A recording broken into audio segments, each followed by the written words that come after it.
Resident Evil Welcome to Raccoon City is not about a city of satanic rodents who openly welcomes visitors. It is a movie based on a bunch of zombie games. Or is it? Maybe kinda, if you squint.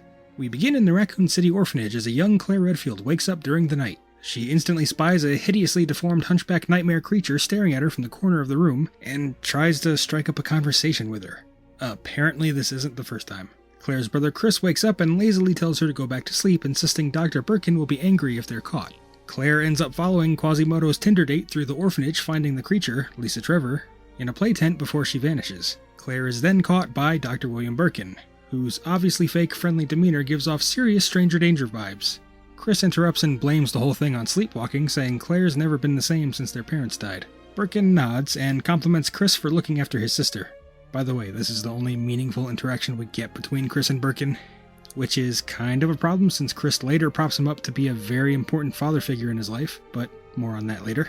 Back in bed, Claire wakes up again to find the creepiest gift imaginable left on her bed, and then has her face grabbed by Lisa Trevor. Suddenly, adult Claire wakes up in the passenger seat of a truck in 1998.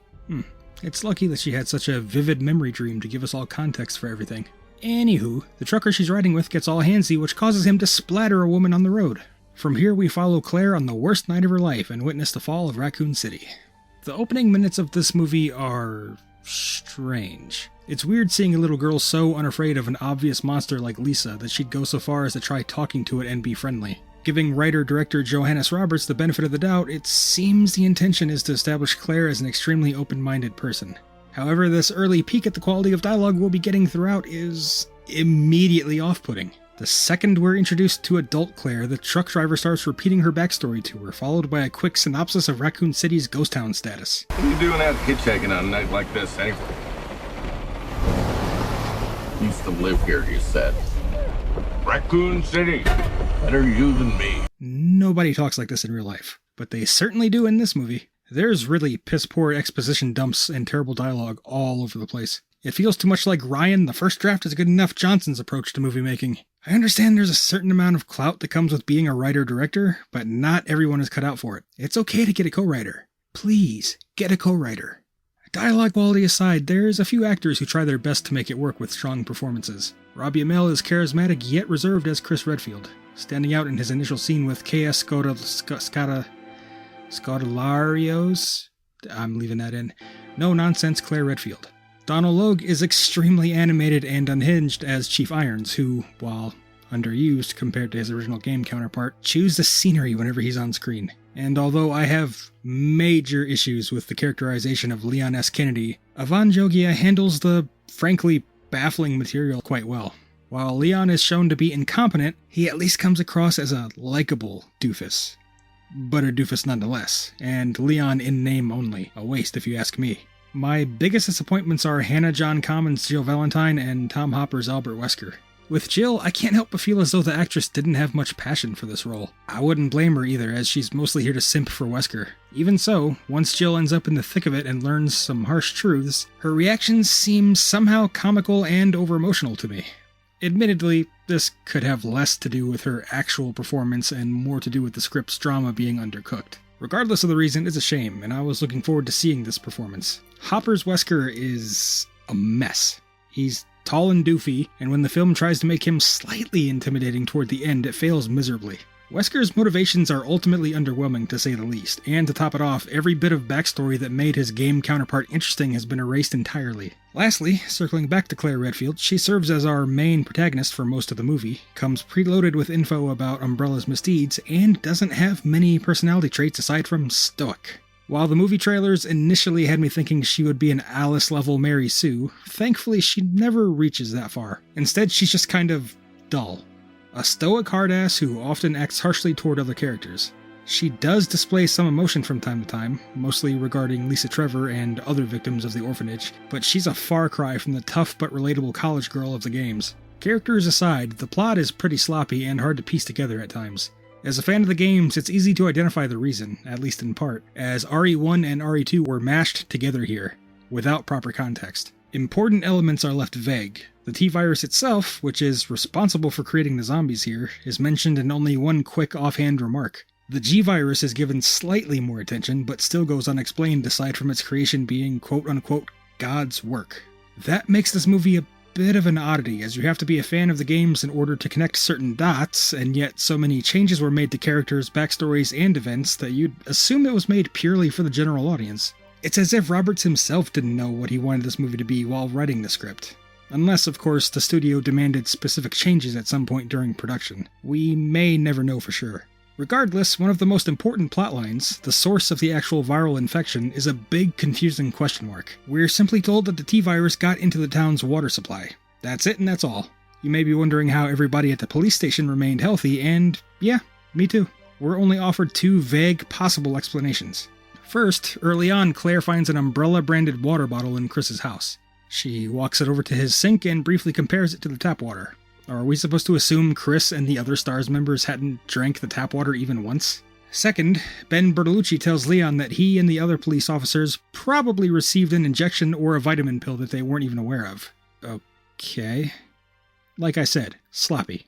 As a lifelong fan of the games, I'm truly baffled by many decisions. Wesker's character was butchered beyond repair, as his Umbrella-centric history and rivalry/friendship with William Birkin were tossed out entirely, replaced with a cliched desire to just leave Raccoon City like some wistful teenager. However, some changes were interesting. Starting Chris out with a pro-Umbrella stance as the company put him through school was neat, but it mostly goes nowhere. You'd expect him to be devastated after uncovering the truth about Umbrella and his mentor Birkin, but he's really not. He's not given any real time to shine aside from a genuinely intense sequence in the Spencer Mansion. Hell, his whole relationship with Birkin, that we're told is so important to Chris, only boils down to G. Birkin taunting him during a fight in Nest, saying things like, "You really thought you could be part of my family?" and "Why are you so dumb while your sister is so smart?" It's very poorly executed, like so much of this movie. I do want to highlight the zombies for a moment though. While a lot of the makeup work looks too, vampiric for my liking, what Roberts does very well is showing us the tragedy of those who live in Raccoon City. We're introduced to a waitress early on who, as the movie progresses, we revisit from time to time, specifically to see what the T-Virus does to a person. First, she starts bleeding from an eye, then she looks visibly sick, and then her hair falls out as she stumbles toward the RPD gates. And finally, she's just another zombie in the crowd. It's a small touch, but something I thought was executed well. Detaching myself from my love of the series, I do think Welcome to Raccoon City is watchable.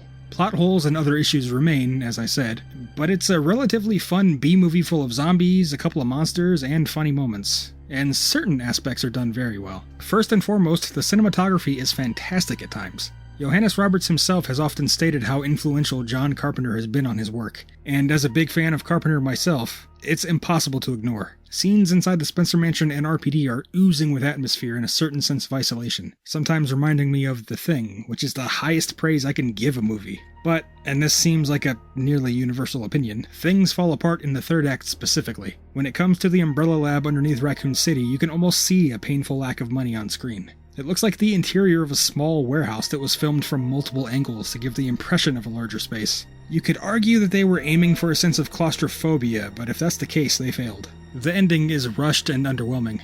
Most annoying of all, there's several moments where characters are grabbed and, instead of being crushed or otherwise maimed, they're simply tossed aside. It's the same kind of plot armor Jill had in RE3 Remake. Is Welcome to Raccoon City terrible? No. Is it good? No. Look, this has been a really hard review to write for many reasons. The conclusion I've come to is that, subjectively, I think it's a fun watch. Shoddy CGI aside, I could sit down and enjoy this like any other late 80s, early 90s cheesy B-movie. The storyline and characters are too undercooked to be taken more seriously than that. Is it objectively good, though? That's another no. Maybe if the dialogue weren't so terrible and the third act were less janky? That's a big if. As a Resident Evil adaptation, is it really a more faithful adaptation of the games? Maybe slightly. I mean, most of the characters are still only recognizable based on their names alone. Hell, some plot points were more accurately shown in the Anderson movie, since, Raccoon City sinks into the ground instead of being nuked here. Ultimately, that's going to be for the individual to decide for themselves, because this movie is extremely divisive based on the comments I've seen. Speaking of which, let's see what some of you guys had to say. This movie was boring and horribly written. Overall, the director is to blame because he was also the writer, and this is what he envisioned the characters to be and look. It was atrocious how Wesker and Leon were portrayed. It lacked suspense, and it was an overall disappointment with nothing redeemable. I score this a 3 out of 10. I disagree that there's nothing redeemable. There were some things I liked about it, but everything you said is valid. The writing was very amateurish. I even said in a reply to this comment that, in particular, I hated the way that the truck driver repeated Claire's backstory to her, just for the sake of the audience. That kind of thing just always drives me up the wall. This movie is average, but better than PWD-RE movies. I like the horror atmosphere here. The zombies look good. The mansion scene is the best. But downside of this movie is the rushing of storytelling and weak plot.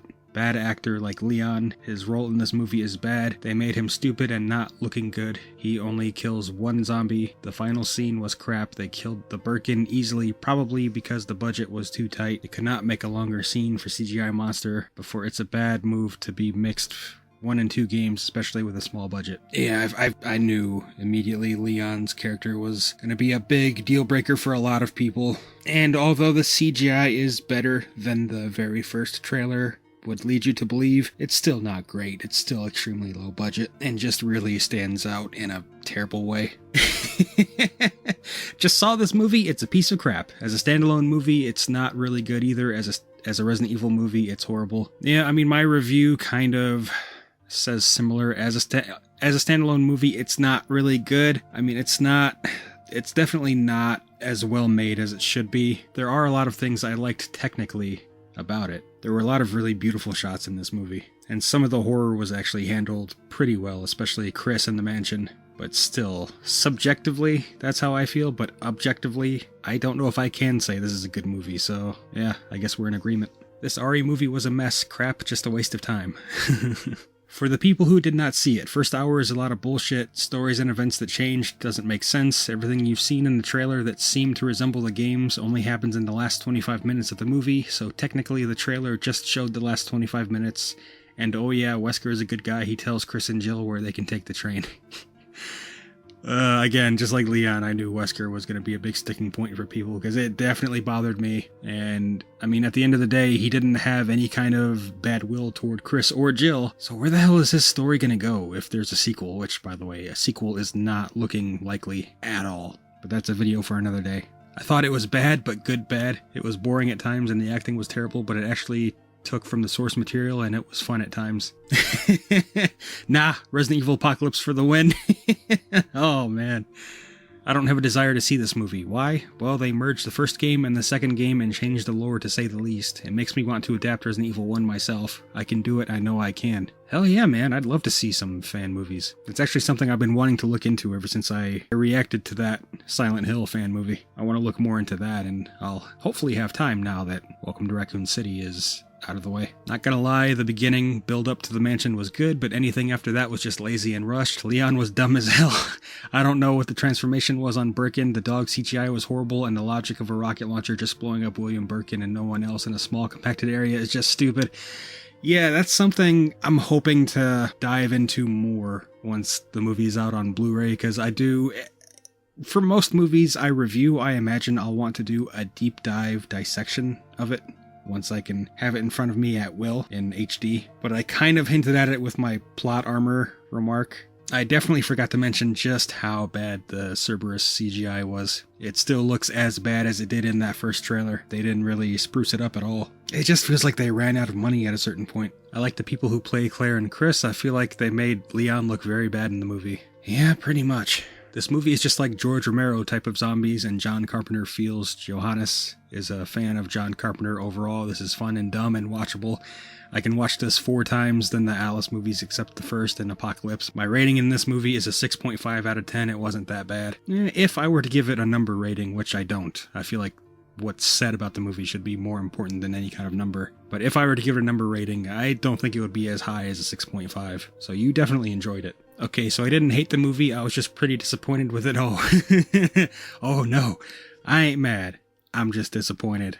Oh, that's almost worse in some ways. The characters weren't accurate with how they looked or acted, and the movie was way too fast-paced. Other than that, it looked great and it had a lot of references, so overall it was fine, but they should have had a better cast and made it into multiple movies so the pacing was better.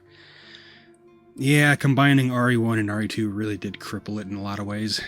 They were just in way too much of a rush to introduce all of the series' main characters. I was literally going to walk out of this, but I was with a date. All the pointless changes, it was a dumpster fire. I don't see how it was well made. The environment looked like they was fake, even when they were standing there. The zombies looked cheap and faces looked horrible, especially at the red gates. I laughed when Itchy Tasty Lady ran at Claire. Sherry was absent literally the whole movie. Annette wasn't even a scientist. William could talk when he turned like it was bad. Jill was horrible casting. Leon was turned into a pussy. Lisa all of a sudden trident steal people's faces. Wesker actor couldn't hold in his accent. Claire was best part. No RE3 Nemesis. It was like so bad, especially what they switched for no reason. Yeah, Tom Hopper really didn't do a good job as Wesker. Material aside, there's one scene in particular I wish I could show a clip of, but the way he says his line and the way his face looks, like the goofy expression he has on his face when he says it. Without going into too big of an explanation, he was looking for Sherry. And he goes, "Kid? Where'd the kid go?" And he just, it's really hard to explain. You'll have to see it for yourselves. But just, "Kid? Where'd the kid go?" It's better than any other Resident Evil movie. That's a lot of praise, but also, at the same time, not really saying much. The bar is pretty low. Okay, so I'm back. They crammed way too many characters into this movie, except I didn't see Barry. Barry? Where's Barry? Lots of unnecessary changes. I don't like how they wrote the character for Leon. They butchered the story with Chief Irons. I'm excited for anything with Code Veronica, but that part of Resident Evil should not have been included in this movie. They should have never crammed Resident Evil 1 and 2 together. There was no Mr. X, there was no Tyrant, there were no Hunters. How they wrote the story for Lisa Trevor was dumb. Leon doesn't even meet Ada Wong. Like, WTF. There's just too much missing out of this movie. I feel like that's a sentiment a lot of people are going to agree with, especially the lack of Tyrants. And this moment I'll throw in here just because this was a question I was asked. Question for you, Baffled Buffoon. The director would like to make an RE4 movie at some point. Possibly combine it with Code Veronica. Could an RE4 movie work with this Leon, or will he have to mature some? And my response was pretty simple.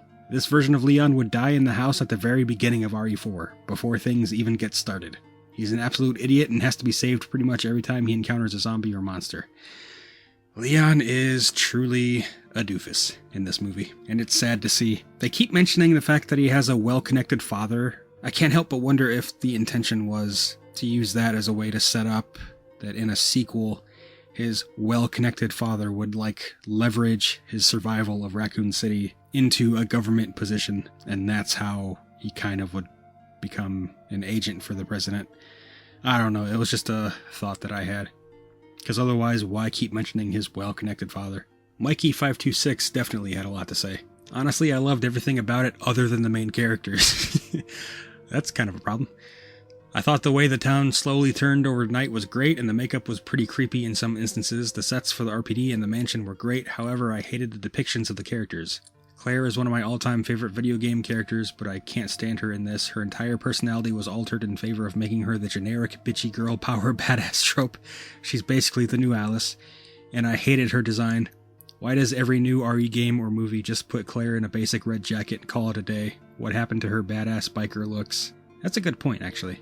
Anyways, Leon had it the worst. The movie makes a mockery of him the entire time, and he never improves or has a character arc. His character arc was him finding a rocket launcher. That's the most he got. I hate that they acknowledged in the movie that he needed a haircut. Why not just give him his iconic look? I thought Jill was fine. The actress is great, but she has nothing to do other than follow Wesker like a dog. Yep, I agree with that. And they made her design so basic and boring. Wesker was weird, but I didn't really have a strong feeling one way or another. I thought Birkin was great up until the end when he turned into a low-budget CGI monster. And the only character I genuinely loved was Chris. I think Robbie was perfect casting, and I loved seeing more of Chris's life, like seeing where he lives. I also kind of liked that they made Chris and Claire grow up in the orphanage. I thought the monsters were pretty cool, even though we had seen all of them in the trailers. I wish they had a bigger budget and a longer runtime, so we could have seen stuff like the Hunters and the Tyrant.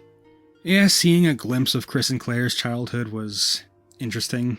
I don't know if I personally would go with the same kind of orphanage story that they did for this movie if I were to be given the reins to do an adaptation. I kind of more like the idea of Chris still being a kid himself, but also having to help raise Claire and look after her and protect her and everything, and having it just be the two of them kind of on their own for a really long time. I definitely didn't like how detached the two of them were in this movie. You know, for most of the movie they felt like strangers, which, but it is what it is. I thought this movie was going to be bad, so much so that me and my friend, who's only played RE7, so he's basically an outsider aside from the bits that I tell him, went to go see it because we wanted to laugh at how bad it was. There were a total of 7 people in the theater, including us. Spoilers ahead. Oh, holy. The start of the movie is actually pretty scary IMO. I liked the relationship that Claire and Lisa developed. I did not, however, like the twist of Claire and Chris being raised in the Umbrella Orphanage. That was just weird. Also, William Birkin is so much older in this movie because he's in his mid-30s when Chris is still a kid. Everything after this I absolutely despise, however, I'm going to list my complaints, so if you're looking for a positive comment, turn back now. Now, I'm not going to read this whole thing. You guys really should check this out for yourselves. It's Alistair's Asylum's comment on my Welcome to Raccoon City Impressions video. He wrote a pretty in-depth review for himself. I honestly absolutely loved this movie. It differed from the games in multiple ways, but in the ways it stayed the same, it did wonderfully. The after-credits scene has me hooked for the next as well. Well, I'm glad it worked out for you. Personally, for me, the after-credits scene did nothing. It was just kinda... It was a flat line for me, but I'm glad you enjoyed it. A couple of things I just thought of. If they'd have renamed Leon as Kevin Ryman, it would have fit better with the way the character was portrayed as a screw-up. I can't believe they made Lisa Trevor utter the word friend, like Ludo from Labyrinth. I haven't seen that. I probably should. And the Umbrella Underground lab was so tiny it made me question how they had so much sway over the city in the first place. It's literally one tiny room. Yeah, it was extremely underwhelming, wasn't it? It's a 2.5 out of 10. I played a game of checkers after and felt more excitement. Now this comment I thought was really interesting when I saw it, because I had the opposite reaction. Oh god, I actually liked the movie version of Jill way more than I thought I would. I know, I worried so much about her characterization before because Jill is a little bit crazy, am I right? Commentary from the director. But damn it, Jill should have been more prominent in the plot. I mean, her screen time was so limited and she still caught my attention more than Claire ever could. I also feel like the director-screenwriter butchered up the whole relationship that Jill and Wesker had because, there's really no chemistry between those two. Yeah, I agree. I just felt disgusted to see them together on screen because to me, Jill should have never even been near the proximity of an Albert Wesker, let alone having the hots for him. Overall, my god, release the Jill cut. Jill was better than Robot Claire. Yeah, like I said in my review, Jill was actually one of my biggest disappointments. I'm glad you ended up liking her characterization, though. I so wish I could, because I spent so much time looking forward to that and also defending the casting in my various videos. And to a certain extent, I kind of feel like I have egg on my face. But, I don't know. Jill has such a small part in the movie. I guess it's not that big of a deal. In this movie, on the surface, as a zombie flick, it's okay. As a Resident Evil movie, I feel like this is a Resident Evil off-brand. Seriously, how can we as fans be told how faithful it is when clearly the entire story changes? Again, I am passionate about this series, but to me, it's like the director wrote his own story, slapped the characters, places from RE1 and 2 into that story, and said, there you go. Maybe I am only speaking for myself, but again, as a fan, I am disappointed, and that is putting it lightly. Yeah, I myself wouldn't go that far as to say he took his own thing and slapped the Resident Evil name on it. That to me is what the majority of the Anderson movies felt like. This, I honestly do believe Johannes Roberts was a fan of the games. It's just, I think he has wildly different interpretations than, for example, I would if I were to do an adaptation. He clearly doesn't like Leon very much. We can say that for sure. Maybe he's also tired of Leon getting the spotlight and damn near everything outside of the games. But that was just a smattering of your guys' impressions and reviews. I'm sorry I can't feature all of them. This would be a long-ass video if I did. But I definitely wanted to cover some of the ones that caught my eye. And please, everybody who didn't get to see the movie prior to this video being made, please leave your impressions and your reviews down below, because I'm still interested to hear what all of you have to say. It's very clear that everybody's kind of all across the board about this movie. Some love it, some think it's a good adaptation, others hate it, think it's a horrible adaptation, some are like, it's good as a standalone thing, but not as an adaptation, which is pretty much where I fall. It's just really interesting to see how divisive this is. But it's that time again. Thanks for watching, everybody. I'm Baffled, and I hope to see you guys next time.